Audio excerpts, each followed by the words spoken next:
encontramos en la parte final de este estudio que hemos adelantado ya por más de 4 años. Estamos terminando el día de hoy la exposición del Evangelio según Juan. Para los que no lo saben, tenemos un canal en YouTube en donde usted puede seguir toda la serie de enseñanzas desde que empezamos. Allí están, una por una, versículo a versículo, todo el estudio de este Evangelio. Entonces, si alguien desea, puede hacerlo. También tenemos nuestro canal de Iglesia Bautista en la Sabana, donde hemos venido también subiendo las enseñanzas de los estudios de los Salmos y de los estudios que está dando mi hermano de la epístola del apóstol Pedro. Bien, antes de ir a la palabra de Dios, les invito a que tengamos un tiempo de oración y hablemos con Dios. Padre, muchas gracias, Señor, por este día. Gracias por todas, Señor, tus misericordias que has tenido para con nosotros, porque dice tu palabra que son nuevas y que cada mañana se levantan. Señor, nosotros cada día nos levantamos y podemos abrir los ojos, tenemos, Señor, un pan, tenemos un techo, tenemos abrigo y sustento, Señor, y todo esto, aunque muchas veces no lo entendamos, Señor, viene de ti. Porque tú eres un Dios bueno, tú eres un Dios misericordioso, que nos sustentas, que nos tienes, Señor, con bien. Y hasta el día de hoy podemos decir, Señor, que tú has sido nuestro ayudador. De modo que podemos confiar, Señor, en lo que vendrá, porque nuestras vidas están en tus manos, nuestro futuro, Señor, todo lo que somos, Señor, es tuyo y te pertenece.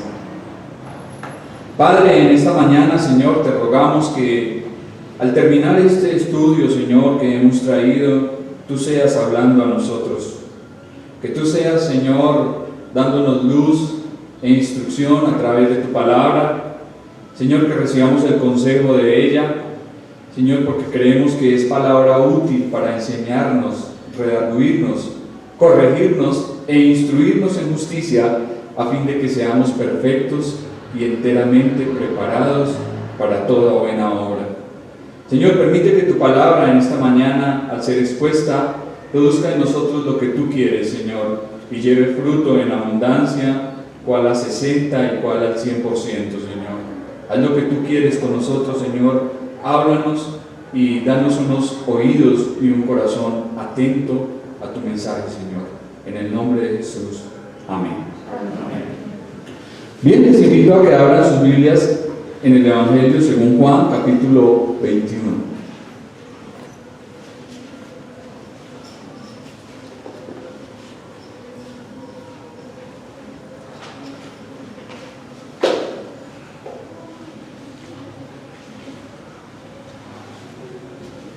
¿Ya lo tenemos? Bueno, vamos a dar observación a la palabra de Dios. Capítulo 21, versículo 24 y 25. Este es el discípulo que da testimonio de estas cosas y escribió estas cosas, y sabemos que su testimonio es verdadero. Y hay también otras muchas cosas que hizo Jesús, las cuales, si se escribieran una por una, pienso que ni aún en el mundo cabrían los libros que se habría de escribir. Amén. Según el contexto, observamos que después de haber resucitado, nuestro Señor apareció a sus discípulos varias veces. Y observamos que una de las últimas veces en que esto ocurrió fue a orillas del mar de Galilea, cuando estaban allí los discípulos en una jornada de pesca. El Señor aparece en la playa ya cuando estaba amaneciendo. El apóstol Pedro se había despojado de la ropa, nos dice que se ciñó de ella, se tiró al agua, tratando de llegar primero a su encuentro con el Señor. Luego el Señor allí en la orilla los recibe con un desayuno, les había preparado pescado para que comiesen. Y luego de preparar todo el escenario, nuestro Señor vimos que le dijo a Pedro 3 veces: ¿me amas? ¿Y qué le respondió el discípulo? Sí, Señor, sabes que te amo. El Señor le dijo: si me amas, apacienta mis corderos, pastorea mis ovejas. Y después de haberle exhortado de esta forma, porque fueron 3 veces las veces que Pedro le negó, nuestro Señor lo comisiona, lo restaura, y hablábamos de esto. Y luego observamos que el Señor empieza a caminar con Pedro a la orilla y alguien viene detrás. ¿Quién era? ¿Quién le seguía? Juan.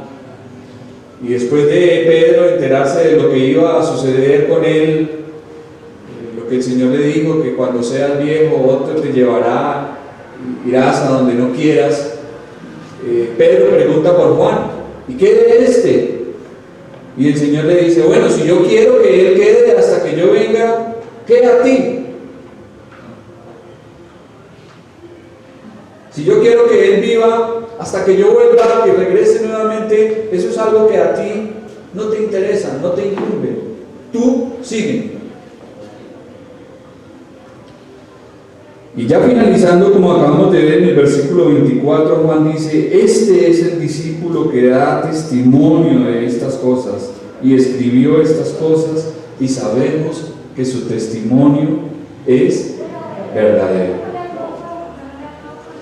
En este pasaje, Juan declara solemnemente su propia autoría de este evangelio que lleva su nombre, así como también la veracidad de las cuestiones que ha tratado. Con esa humildad característica, no menciona su nombre, sino que habla de sí mismo como en tercera persona. Y es como si dijese: yo, Juan, quien estuvo recostado al lado del Señor, soy la persona que da testimonio de las palabras y los actos de Cristo. De modo que no he dicho más que la verdad, por lo que se puede confiar en mi testimonio sin reservas. Con claridad y de manera sistemática, nos ha presentado las evidencias de las declaraciones que Jesús es el Dios hecho hombre. Cuando en una corte o en un tribunal de justicia se presentan las evidencias, ¿qué deben hacer las personas que las oyen? ¿Qué debe hacer el juez? ¿Qué deben hacer los que administran la justicia?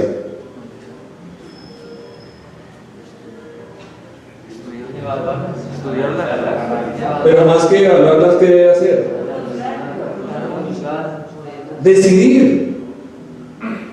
Decidir. Aquí Juan nos ha venido presentando las evidencias. Nosotros debemos decidir si las recibimos, si las creemos, si las aceptamos, o si por el contrario las hacemos a un lado y las rechazamos. Recordemos que el propósito de este evangelio ha sido para que creáis que Jesús es el Cristo, el Hijo de Dios, y para que creyendo en su nombre tengáis vida eterna. Amén. Las evidencias han sido puestas. Nosotros tenemos la decisión. Las aceptamos, las creemos, las recibimos como verdaderas o las dejamos a un lado. La decisión es suya. Juan testificó del Señor hasta el último día que vivió. Después de muchos años de liderazgo en la iglesia de Jerusalén, se trasladó a la iglesia en Éfeso, donde permaneció hasta su muerte por causa natural en una edad avanzada, en la época del emperador Trajano, a fines del primer siglo. Después de haber sido arrojado a un caldero de aceite hirviendo en Éfeso, y después del destierro y del cautiverio durante aproximadamente 10 años en la isla de Patmos, este fiel anciano seguía dando testimonio en la iglesia más influyente y renombrada del Asia Menor por su pureza doctrinal, la iglesia de Éfeso. Aquel joven que vio, escuchó y presenció los sucesos relacionados con Jesucristo fue el mismo anciano que con fidelidad y veracidad nos dio y nos presenta su testimonio. Alguien que bajo la inspiración del Espíritu Santo escribió todo lo que hemos estudiado y él le guió y le cuidó del error, porque creemos que por encima de Juan estaba el Espíritu de Dios dándole lo que debía escribir, palabras.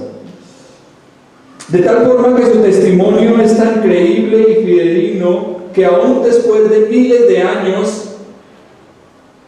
sigue impactando a todos los creyentes e hijos de Dios por todo el mundo. Y sabemos que su testimonio es verdadero. En Juan podemos ver a un hombre que no se dejó acallar por un imperio. Imagínense, prefirió ser arrojado en un caldero con aceite hirviendo antes que negar su fe, que negar a su Señor. En Juan vemos a un hombre que continuó con su tarea hasta que su Señor se lo llevó a su presencia. Un hombre que le sirvió a Jesús hasta el último día que estuvo en este mundo y no dejó de hacerlo, a pesar de las circunstancias, a pesar de la oposición.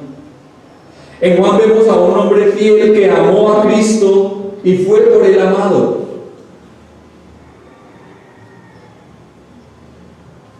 Preguntábamos en estudios anteriores si el Señor nos mirase a cada uno de nosotros y nos dijese: ¿me amas? ¿Me amas? Por nombre propio, ¿me amas? Sí, Señor, te amo. Bueno, entonces demuéstralo. Y Juan lo demostró hasta el final. Un hombre que defendió la verdad y predicó hasta el último momento, y que además fue de gran influencia y testimonio para muchos nuevos creyentes. Y pensando en todo esto, es nuestro deber preguntarnos: ¿cómo ha sido nuestro testimonio? ¿Sí? En esta mañana nuestro hermano hablaba de cómo fue la vida de hombres en el pasado a través de la historia, y eso debe ser un desafío para nosotros. ¿Qué estamos haciendo en la actualidad? ¿Acaso mi testimonio ha servido a alguien?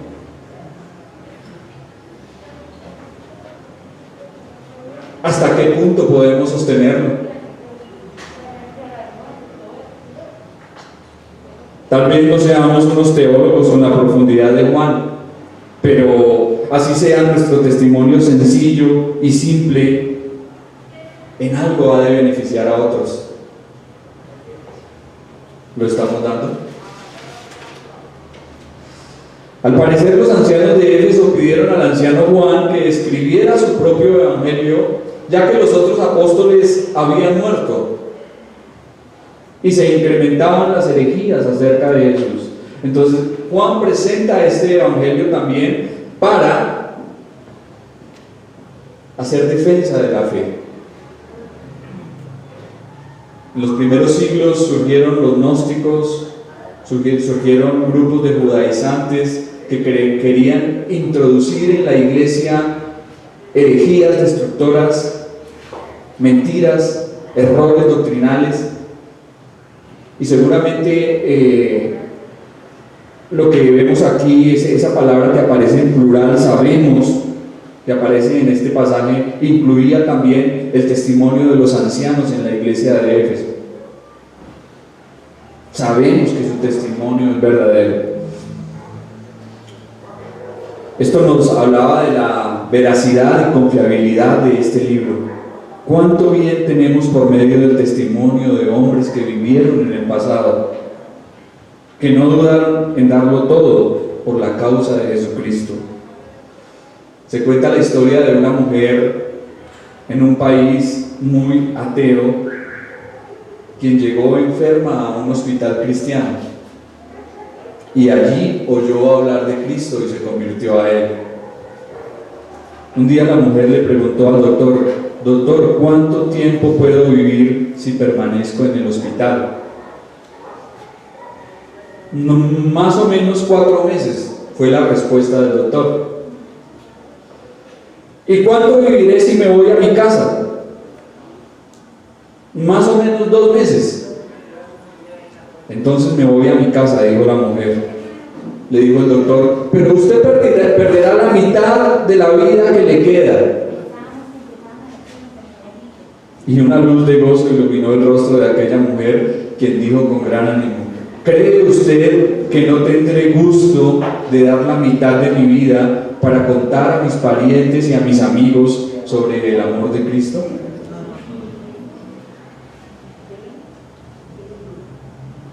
De acuerdo con su voluntad, la mujer salió del hospital y se fue a su casa para pasar el corto tiempo de vida que le quedaba empleándolo, compartiendo el Evangelio en el que halló consuelo. Aprovechemos bien el tiempo, mis hermanos, porque los días son malos. No perdamos la oportunidad de hablar a los necesitados. Mientras Dios nos dé vida, empleémosla para Él y para su gloria. Versículo 25. Y hay también otras muchas cosas que hizo Jesús, las cuales si se escribieran una por una, pienso que ni aún en el mundo cabrían los libros que se habrían de escribir. Amén. Con este pasaje, Juan concluye y cierra con broche de oro su evangelio, prorrumpiendo con una fervorosa declaración respecto a las maravillas obradas por su Señor y Maestro. Es como si dijera: aunque concluyo mi evangelio, aclaro que no he referido todas las cosas que hizo el Señor durante su estancia en la tierra. Hay muchas cosas más que hizo y dijo el Señor que no están aquí documentadas. Sin embargo, lo que se ha escrito y lo que se ha presentado acerca de la gloria del unigénito del Padre, lleno de gracia y de verdad, es lo que se ha dicho en este evangelio. Lo que he mostrado acá es para darle la gloria al Señor. Ha tenido el propósito de despertar la fe salvadora en los hombres, para que creáis que Jesús es el Cristo, el Hijo de Dios, y para que creyendo en su nombre tengáis vida eterna. Los evangelios no son relatos completos de la vida del Señor, pero sí son la evidencia necesaria para que confiemos en Él. De modo que si no creemos lo que está escrito y aprendemos de ello, tampoco lo haríamos si hubiese tantos libros en el mundo que no cupiesen en él. Todo lo que nuestro Señor hizo y dijo es digno de atención y de instrucción. De sus labios jamás brotó una sola palabra ociosa, nada trivial, nada banal, solo las palabras necesarias para la sana edificación. Por eso la expresión "ni aún en el mundo cabrían los libros que se habrían de escribir" debe considerarse como una expresión hiperbólica sobre la cantidad de obras que resultarían de detallar los hechos y las palabras de Jesús durante su ministerio. En el centro de Bogotá existe una librería que se titula o se llama La Torre de Babel. Y es una librería inmensa. Uno entra allí y encuentra libros de toda clase seleccionados por temas. Y encuentra libros desde el techo hasta el piso. O sea, por todo lado donde uno mire hay libros, libros, libros y más libros. Y aunque los libros enriquecen la cultura, el idioma y el arte, no sirven de nada para el bien de las almas, si no son libros que sean centrados en la palabra de Dios. ¿Y de qué le serviría a alguien tomarse el trabajo de leer todos esos libros que allí se encuentran si no conoce al Señor, si no cree en Cristo? ¿Qué provecho tendría? Seguramente haría honor al nombre del lugar, Babel, que significa confusión. Porque en Babel Dios confundió, ¿recuerdan? Génesis. El hombre quiso levantar una torre, un sigurat, y vamos a llegar hasta el cielo, vamos a ir hasta donde está Dios. Y Dios dijo, descendamos y confundamos. Por eso Babel significa confusión. Y uno mira y qué es lo que hay en el mundo. Y detrás de tanto libro y detrás de tanto estudio, ¿a qué se llega? A una confusión. Como diría Confucio, creo que me confundí.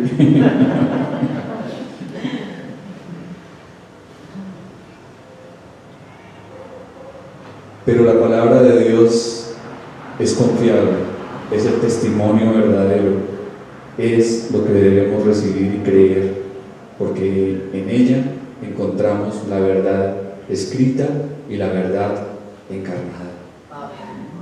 Encontramos a Cristo y Él es el camino, la verdad y la vida. ¿Ustedes han visto ese programa de acumuladores? Son personas que se dedican a almacenar y almacenar cosas, Un día estaba observando un capítulo de un hombre que se dedicó a coleccionar libros. Y el hombre tenía la idea de que en los libros estaba la sabiduría. Y empezó a meter libros en su casa, y libros y más libros, y cada vez que podía compraba y compraba libros, hasta que la casa se convirtió en un muladar por donde no había ni siquiera por dónde pasar. Y este hombre vivía prácticamente en un chiquero. Porque pues, o sea, ¿a qué nos pueden llevar los libros si no están fundamentados en el libro? No hay sabiduría, no hay sabiduría, si no es en Dios y en su palabra.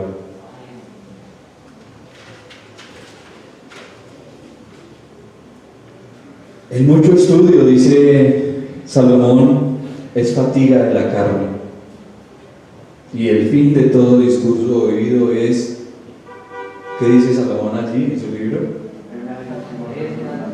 Temen a Dios y guarda sus mandamientos, porque este es el todo del hombre. Podríamos decir a través de este estudio y ya en el Nuevo Testamento, el fin de todo discurso es: confía en Cristo, confía en el Señor, pon en Él tu fe, tu esperanza, y si le amas, guarda sus mandamientos y obedece, porque ese es el todo.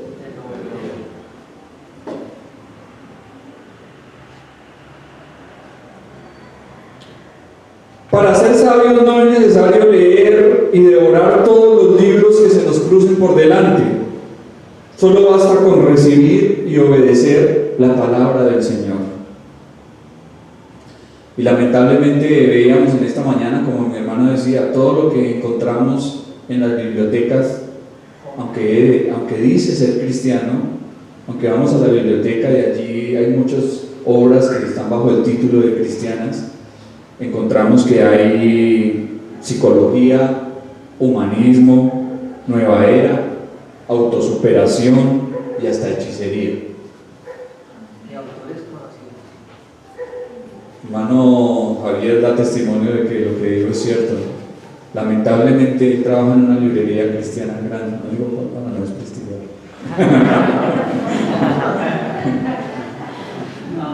Pero lamentablemente, mis hermanos, no todo lo que tiene el título de cristiano es cristiano.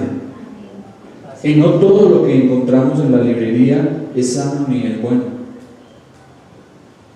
Por eso debemos de ser muy cuidadosos. Mi hermano en esta mañana también hacía el énfasis. Debemos de cuidar lo que miramos, lo que observamos, porque he conocido y he sabido de muchas personas que se han torcido y se han desviado de Dios y de su palabra por estudiar, por leer, por seguir a falsos maestros,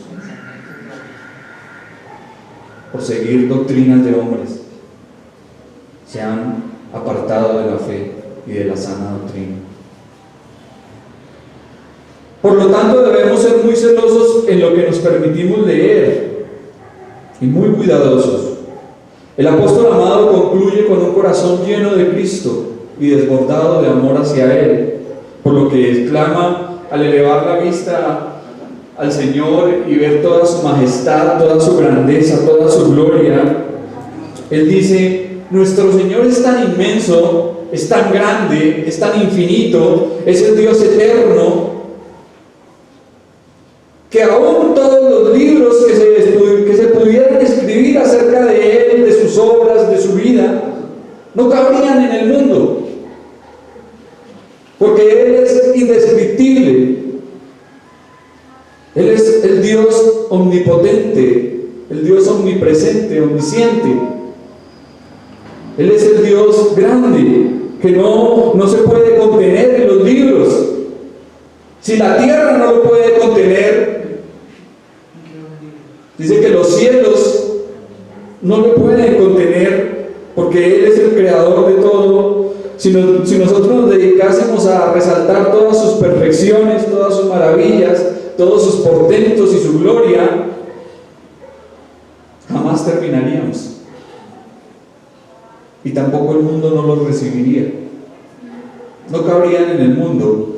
Allí también se puede entender esta palabra como que el mundo no los recibiría. ¿Por qué el mundo no recibe las cosas del Señor? Ya lo vimos en este Evangelio. ¿Por qué el mundo no recibe a Cristo? ¿Por qué el mundo no recibe su enseñanza? Y porque el Señor dijo: yo no soy del mundo. El mundo ama lo que es suyo, pero yo no soy del mundo, y por eso el mundo no me puede recibir, por eso el mundo me detesta, me odia. El mundo no ama a Jesús ni le recibe, porque Él se sale de su molde. Él es Dios infinito, creador y sustentador de todas las cosas. Imagínense si nos pusiésemos a detallar cómo el Señor creó el universo.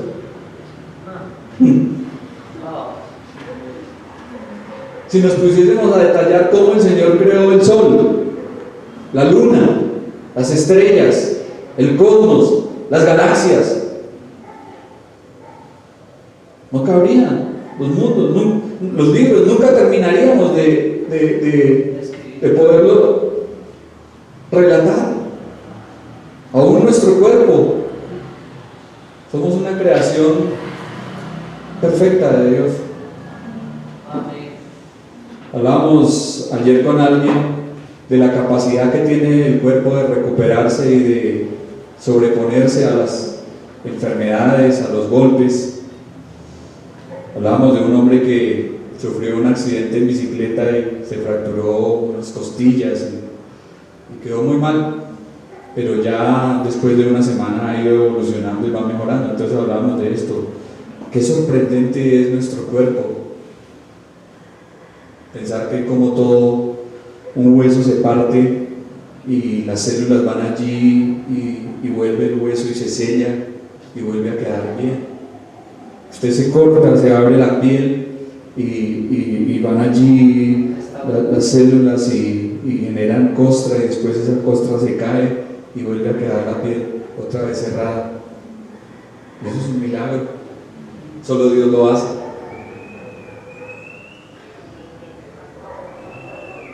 Por todas partes en la creación vemos la mano de nuestro Dios y entendemos que la palabra del Señor nos dice: los cielos cuentan la gloria de Dios y el firmamento anuncia la obra de sus manos.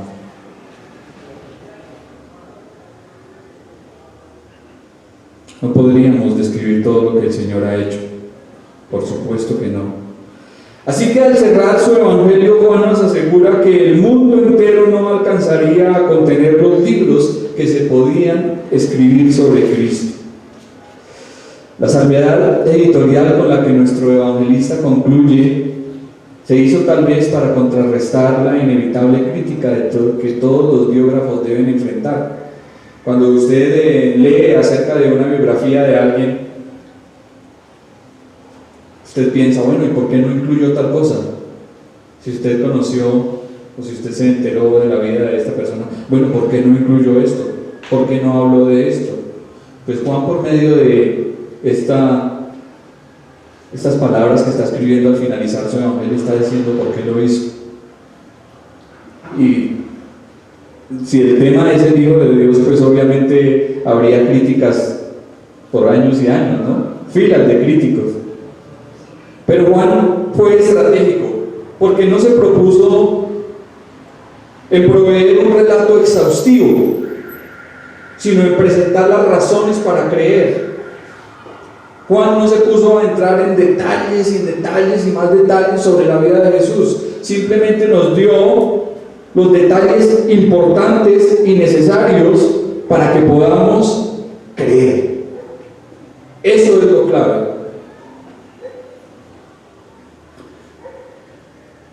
Para que tengamos esa fe que nos dará una entrada a la eternidad donde podremos conocer a Jesús.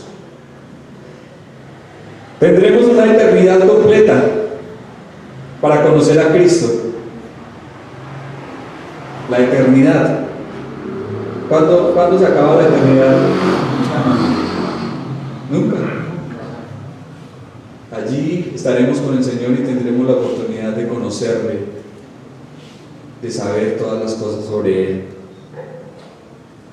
Es digno de atención que los 4 evangelistas concluyan con la palabra amén. ¿Alguien sabe qué significa esta palabra? ¿Cuál es el significado de la palabra amén? Digan amén. En muchas iglesias, algunos predicadores tienen la muletilla, ¿no? Cada ratito, digan amén, amén, amén. Pero mentiroso el que les está predicando porque no dice la palabra de Dios. No podemos decir amén a todo lo que escuchamos. A veces es necesario ser como los cristianos de Berea. Iban a la palabra y verificaban a través de ella si lo que el apóstol les enseñaba era o no era la verdad. Y la palabra amén significa en verdad, ciertamente, es así. Y vemos que la única persona que utilizó esta palabra al comienzo fue nuestro Señor. Recuerda que constantemente y continuamente nuestro Señor decía, ¿qué palabras? Antes de iniciar una frase, antes de decir algo. De cierto o cierto. De cierto te digo. Y es una expresión que equivale a decir amén, amén. ¿Y por qué nuestro Señor utilizaba esta palabra al comienzo y por qué vemos que los hombres la emplean al final? Yo estaba meditando un poco en esto. ¿Por qué nuestro Señor utiliza el amén al comienzo de sus frases y por qué los hombres al final? Porque era su palabra y ellos hablan de su palabra. ¿Por qué más?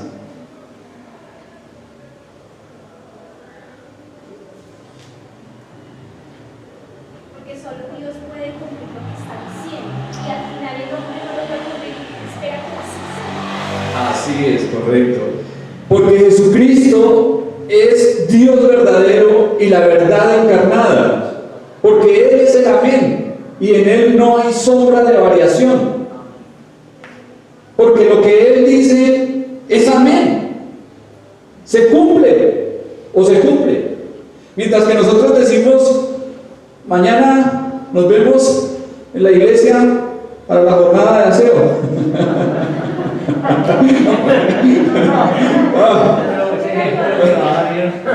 Ahí sí que ni que amén, ahí sí que nada, porque menos cumplimos, ¿no?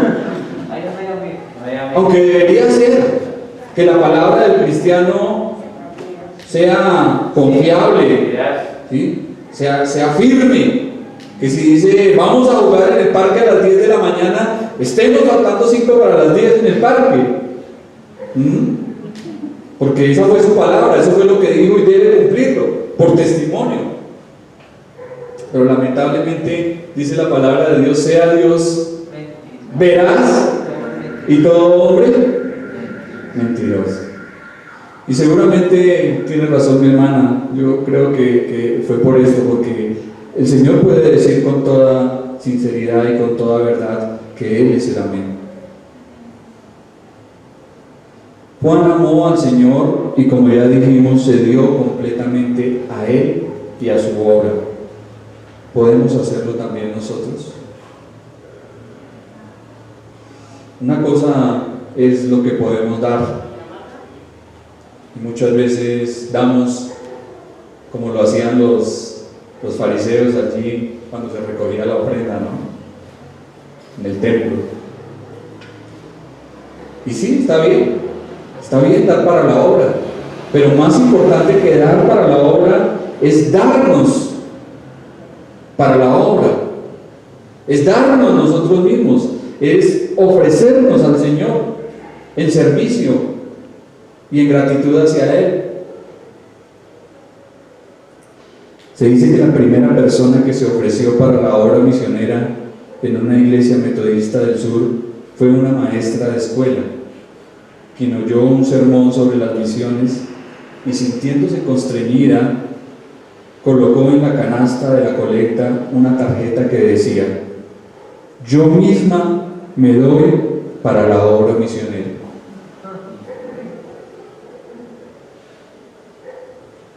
¿Quién daría más? ¿Los que depositaron dinero o esta mujer que puso esa tarjeta? Y se dice que más tarde esta mujer se casó con un misionero y lo acompañó a China. Y llegó a ser la madre de uno de los más notables misioneros modernos. Fue una mujer que entendió que era más importante darse a sí misma para la obra del Señor. Entonces, más importante que lo que podamos dar, más importante que lo que podamos contribuir, está el darnos a nosotros mismos. Y que el Señor nos ayude para que lo hagamos como debe ser. Amén, mis hermanos. Llegamos así al final de este evangelio.